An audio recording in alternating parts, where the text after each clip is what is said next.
7 fakta baru Bobo Boy dan Mekamato. Nombor 1. Bobo Boy sopan boleh menukarkan kerisnya menjadi kipas tangan. Sebagai fusion yang ada menggunakan elemen angin taufan, tidak hairanlah jika dia menggunakan senjata yang sama dengan pemilik asal kuasa beliung, iaitu Kuputeri. Selain Bobo Boy sopan dan Kuputeri, Mekamato pun ada menggunakan kipas dalam transformasinya sebagai Mecha Fan. Tapi kipasnya lain sikit, jenis elektronik dan melekat pada badan. Nombor 2. Pihak animasi Monster telah membuat crossover antara Bobo Boy dan Along. Along merupakan watak yang sangat popular di Malaysia suatu ketika dahulu.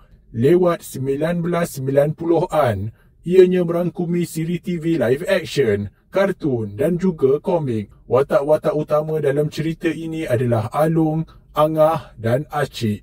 Fokus utama rancangan Along adalah pendidikan untuk kanak-kanak sekolah dan watak utamanya Along merupakan seekor kucing bijak yang genius dan antara ciptaan yang pernah dibuatnya adalah mesin masa. Nombor 3. Dalam crossover dengan Bobo Boy, Along menggunakan mesin masanya untuk membawa tim pasukan Bobo Boy daripada masa hadapan ke zaman sekarang. Perbuatan memanipulasi masa sebenarnya sudah pernah ditonjolkan dalam cerita Bobo Boy sebelum ini. Seperti kuasa Loop Bot yang boleh rewind masa berulang kali. Begitu juga kuasa Ying yang boleh memperlahankan dan melajukan masa. Akan tetapi, perbuatan time travel yang dilakukan oleh teknologi Along ini tak pernah dilihat sebelum ini.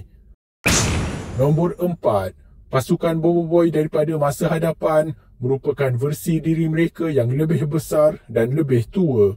Ini sebenarnya kali kedua di mana Bobo Boy versi dewasa dipamerkan kepada kita, kerana crossover Bobo Boy dengan game PUBG telah pun memperlihatkan kemunculan Bobo Boy dan Fang versi dewasa. Adakah siri Bobo Boy memang akan berterusan sehingga beliau dewasa? Kita belum tahu lagi. Nombor 5. Hakikat bahawa time travel boleh dibuat membuka ruang kepada Bobo Boy untuk bertemu dengan Amato versi muda. Kita tahu bahawa Bobo Boy memang boleh berganding bahu dengan ayahnya yang sudah dewasa.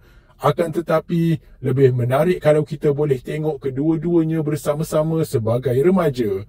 Dan gambar-gambar promo Monster memang sering menunjukkan kedua-duanya bersama-sama dalam versi muda remaja.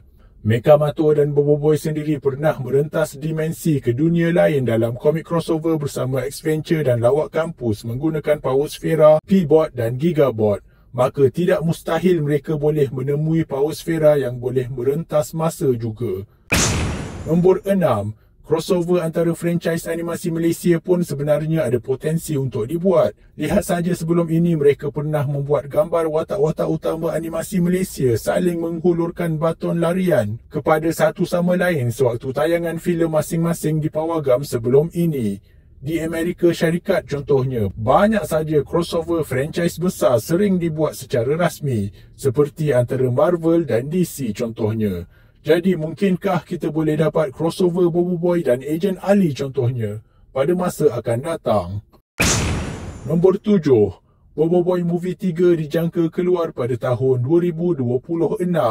Filem ini telah banyak kali ditangguh sejak pengumuman awalnya yang mengatakan ianya akan keluar pada tahun 2022 dengan hanya satu gambar promo sahaja.